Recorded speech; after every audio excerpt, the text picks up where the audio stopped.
Hello बच्चों, आज हम करने जा रहे हैं जिम्नोस्पर्म के एमसीक्यूज। ये एमसीक्यूज बहुत ही इंपॉर्टेंट क्वेश्चन है और ये प्रीवियस ईयर के एग्जामों में, नीट के एग्जामों में आए हुए हैं। इन क्वेश्चन को करने से पहले एक बार जिम्नोस्पर्म का जो लेक्चर वीडियो वो जरूर देख लें, तो आपके सारे कॉन्सेप्ट क्लियर हो जाएंगे और आसानी होगी इन प्रश्नों को समझने में और करने में। तो शुरुआत करते हैं पहले क्वेश्चन से। पहला क्वेश्चन, निम्नलिखित में से कौन सा पादप उभय लिंगाश्री है? उभय लिंगाश्री का मतलब होता है एक ही पादप पे नर जननांग और मादा जननांग दोनों एक ही पादप पर उपस्थित हो तो उसे बोलते हैं उभय लिंगाश्री या द्विलिंगाश्री। तो कौन सा पादप होगा? ऑप्शन ए है Chara, option B Marchantia polymorpha, option C है साइकस सर्नेलिस और ऑप्शन डी है कैरिका पपाया। तो इसका ऑप्शन ए राइट होगा, कारा, जो एक एल्गी है। इसमें नर और मादा दोनों एक ही पादप पे पाए जाते हैं और ये उभय लिंगाश्री है।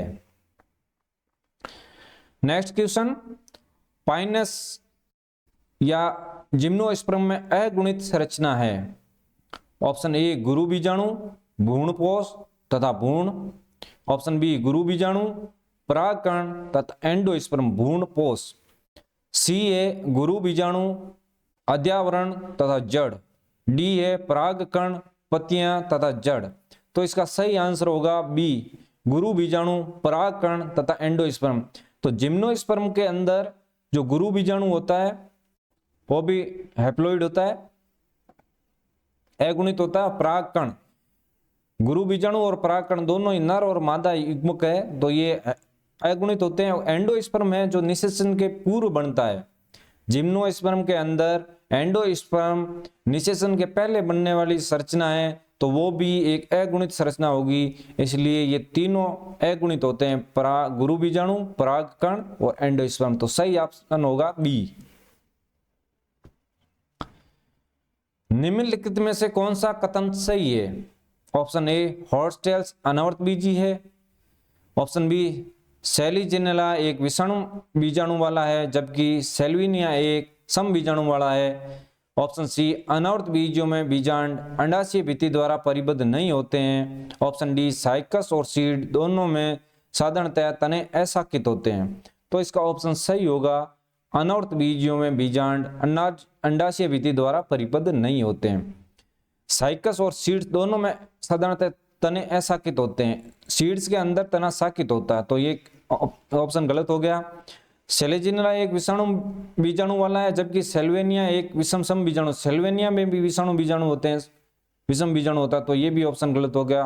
हॉस्टेल अनावर्त बीज नहीं है, हॉस्टेल है टेरिडोफाइट, टेरिडोफाइट। तो इसका ऑप्शन सी राइट होगा, अनावर्त बीजों में बीजांड अंडाशय भित्ति द्वारा परिबद्ध नहीं होते हैं। नेक्स्ट क्वेश्चन, निम्नलिखित में से बेमेल को चुनिए। ऑप्शन ए पाइनस एक लिंगाश्री, साइकस एक लिंगाश्री, साल्वेनिया विषम बीजाणु, इक्विस्टिटम सम बीजाणु। तो पाइनस और साइकस अपन ने पढ़ा था जिम्नोस्पर्म में, दोनों में एक जैसी संरचना तो होती ही नहीं है, कभी भी ये उल्टा ही जाता है। पाइनस में यदि एक लिंगाश्री होगा तो साइकस उभय लिंगाश्री होगा, तो इसका ऑप्शन सही होगा ए, पाइनस एक लिंगाश्री। पाइनस उभय लिंगाश्री होता है, पाइनस के पौधे में नर और मादा दोनों एक ही पौधे पर होते हैं जबकि साइकस के अंदर अलग अलग होते हैं। तो साइकस तो एक लिंगाश्री सही है और ये पाइनस एक लिंगाश्री गलत है, तो अपने को बेमेल को चुनना था, तो पाइनस एक लिंगाश्री गलत है। नेक्स्ट क्वेश्चन, शंकुधारी पादप पर्यावरण की चरम दशाओं को सहन करने के लिए अनुकूलित होते हैं क्योंकि उनमें ऑप्शन ए मोटी उपत्वचा होती है, ऑप्शन बी वाहिकाओं की उपस्थिति होती है, ऑप्शन सी चौड़ी कठोर पत्तियां होती है, ऑप्शन डी रंध्र सतह पर होते हैं। तो अनुकूल परिस्थितियों के लिए ऑप्शन ए राइट होगा, मोटी उपत्वचा होती है। इन पौधों के ऊपर क्यूटिकल की मोटी लेयर होती है पत्तियों के ऊपर, जो इनको नमी को बचाए रखने में सहायता करती है और विपरीत पर्यावरण परिस्थितियों में सर्वाइव करने की भी क्षमता देती है। नेक्स्ट क्वेश्चन, सही कथन चुनिए। सिकोया सबसे लंबे वृक्षों में से एक है। ऑप्शन बी, अनावर्तबीजी पादपों की पत्तियां जलवायु की चरमता के लिए अनुकूलित नहीं होती है। ऑप्शन सी, अनावर्तबीजी सम बीजाणु और विषम बीजाणु दोनों प्रकार के होते हैं। ऑप्शन डी, साल्विनिया, गिंको तथा पाइनस ये सभी अनावर्तबीजी है। तो अपने को सही कथन चुनना था, अनावर्तबीजी पादपों की पत्तियां जलवायु की चरम अनुकूलता के लिए अनुकूलित नहीं होती है। तो ये हो गया अपना गलत कथन।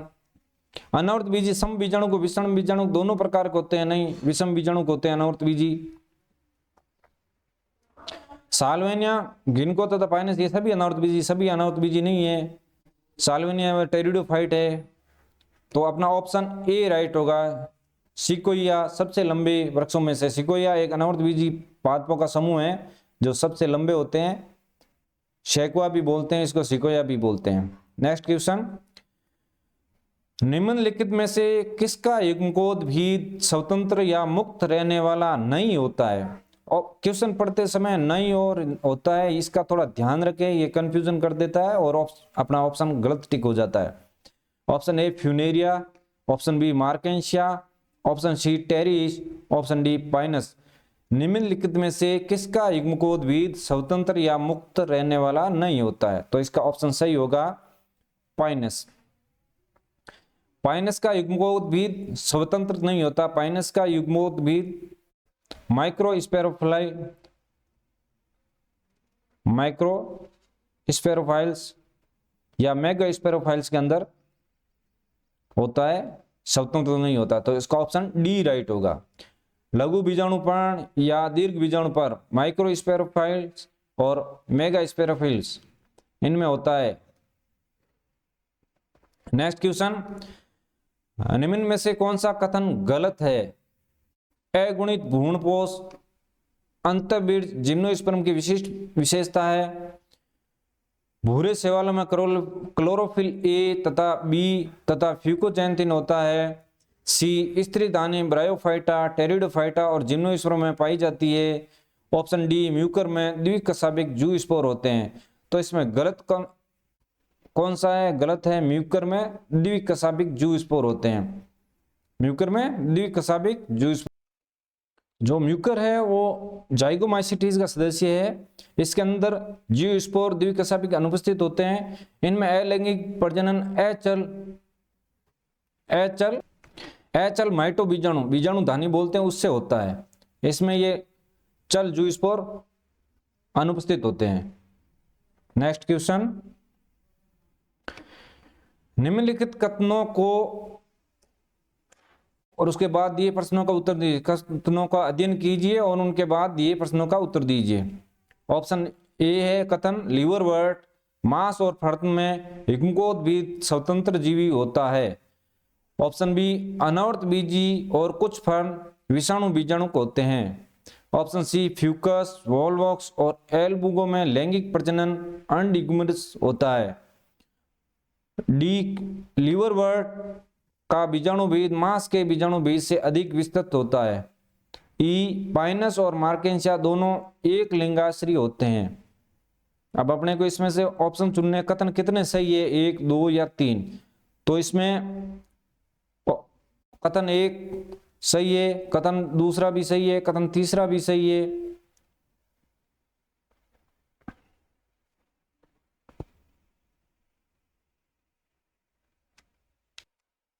तो इसका ऑप्शन सी राइट होगा।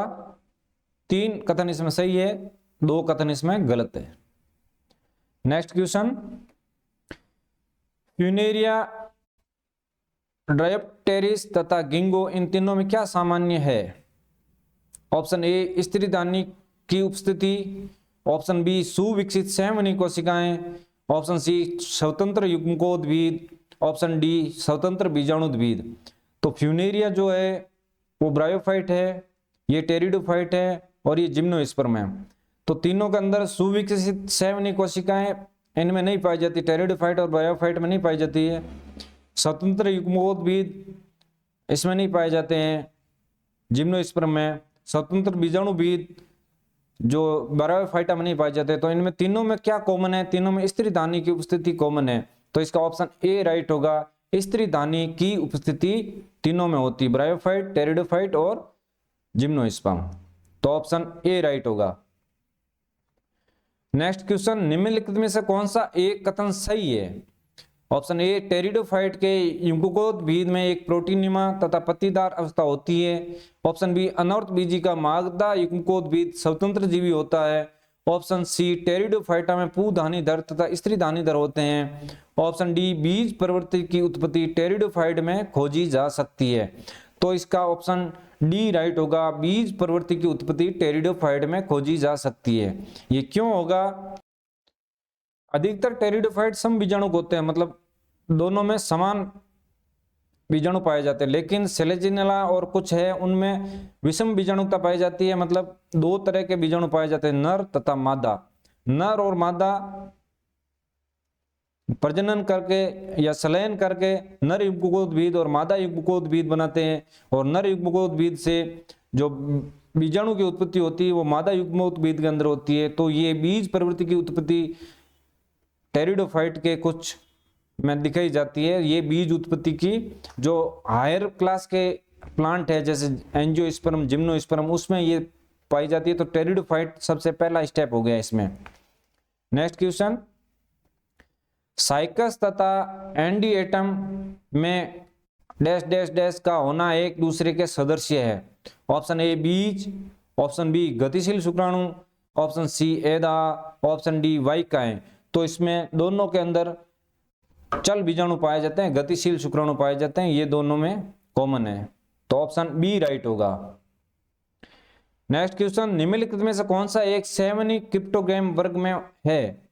Option A seeds, option B Equisetum, option C Ginkgo, option D Marchantia. तो इसमें ऑप्शन बी राइट होगा, इक्विसिटम।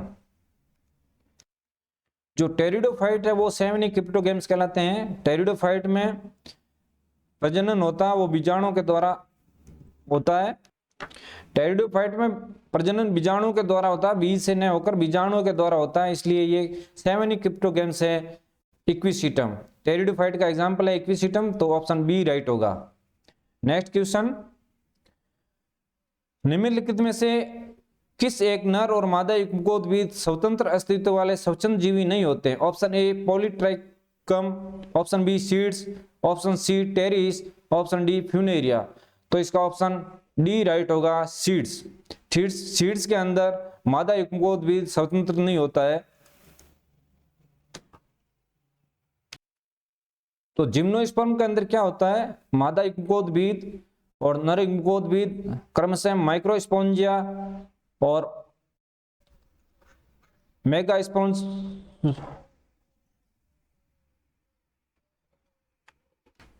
ये स्पोंजिया के भीतर या बीजाणुद्भिद पर रहते हैं। बीजाणुद्भिद या स्पोंजिया के भीतर रहते हैं, स्वतंत्र नहीं होते। तो ऑप्शन बी राइट होगा।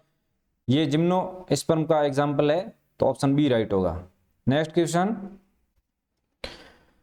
जिम्नोस्पर्म में पराग कक्ष क्या होता है? ऑप्शन ए लघु बीजाणुधानी जिसके भीतर पराग कण विकसित होते हैं। ऑप्शन बी पराग कण के भीतर एक कोशिका जिसमें पुंगणु बनते हैं। ऑप्शन सी बीजांड के भीतर की एक गुहा जिसके भीतर परागकण के बाद पराग भंडारित किए जाते हैं। ऑप्शन डी गुरु युग्मकोद्भिद के भीतर एक छिद्र जिसमें होकर पराग नलिका अंड तक पहुंचती है। तो इसका ऑप्शन ए राइट होगा, लघु बीजाणुधानी जिसके भीतर पराग कण विकसित होते हैं।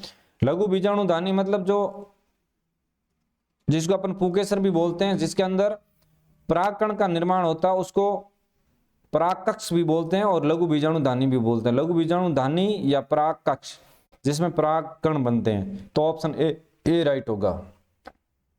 नेक्स्ट क्वेश्चन, निम्नलिखित में से किस एक समुच्चय में तीनों में कसाब युक्त नर युग्मक पाए जाते हैं? ऑप्शन ए रिक्शिया, ड्राइप्टेरिस तथा साइकस। ऑप्शन बी एंथ्रोसिस, फ्यूनेरिया तथा स्पाइरोगारा। ऑप्शन सी जाइगोमिना, स्पाइरोलेगिना और हाइड्रिला। ऑप्शन डी फ्यूकस, मार्सेलिया तथा कैलोट्रोपिस। तो इसका ऑप्शन ए राइट होगा, रिक्शिया, डायप्टेरिस तथा साइकस। जिम्नोस्पर्म के अंदर साइकस ही एक ऐसा है जिसके अंदर कसाब युक्त नर युग्मक पाए जाते हैं, कसाब युक्त, बाकी में नहीं पाए जाते हैं। तो इसमें साइकस दिया हुआ था तो ये ऑप्शन राइट हो गया। यदि ये पाइनस दिया होता तो ये ऑप्शन नहीं होता। डायोप्टेरा बाकी टेरिडोफाइट और इसमें तो पाए जाते हैं। ब्रायोफाइट और टेरिडोफाइट के अंदर तो चल कसाब युक्त नर युग्मक पाए जाते हैं और साइकस में ऑप्शनली पाया जाता है। तो इस ये ऑप्शन ए राइट होगा। नेक्स्ट क्वेश्चन, निम्नलिखित में से कौन सा जीवित जीवाश्म है? Option A Cycas, option B moss, option C Saccharomyces, option D Spirogyra. तो इसका ऑप्शन ए राइट होगा, साइकस। साइकस रिवोल्यूटा जो चीन और जापान में पाया जाता है, ये साइकेडेल्स वंश का एकमात्र जीवित पादप है, इसलिए इसको जीवित जीवाश्म बोलते हैं। साइकेडेल्स वंश का साइकस रिवोल्यूटा। नेक्स्ट क्वेश्चन, किस कारण से साइकस में 2 बीज पत्र होते हैं फिर भी इसे आवर्त बीजियों में सम्मिलित नहीं किया जाता है? ऑप्शन ए नग्न बीजांड, ऑप्शन बी एक बीज पत्री जैसा दिखाई देता है, ऑप्शन सी कुंडलित किसलय वलय, ऑप्शन डी संयुक्त पत्तियां। तो इसका ऑप्शन ए राइट होगा, नग्न बीजांड।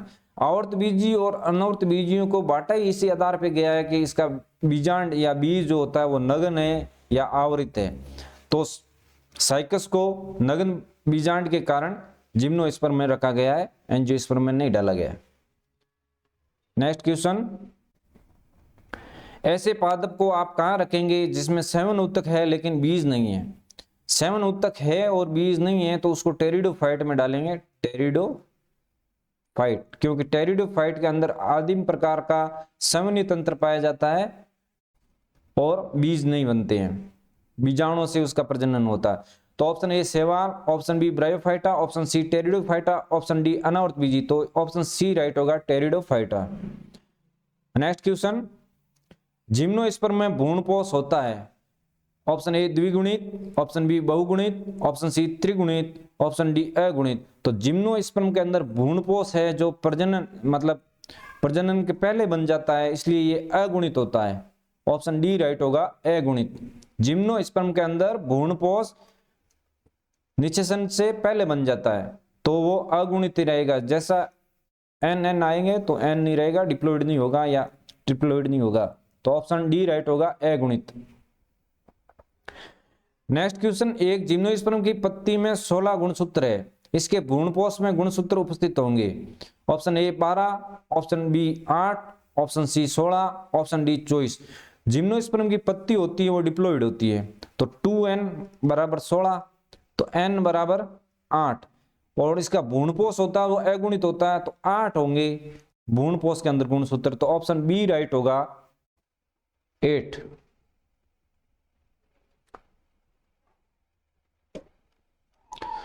तो दोस्तों यदि आपको वीडियो अच्छा लगा हो तो शेयर जरूर करें और चैनल को सब्सक्राइब जरूर करें और लाइक करें, जिससे हमारा हौसला बढ़ता रहे और हम कंटिन्यू वीडियो बनाते रहें। धन्यवाद।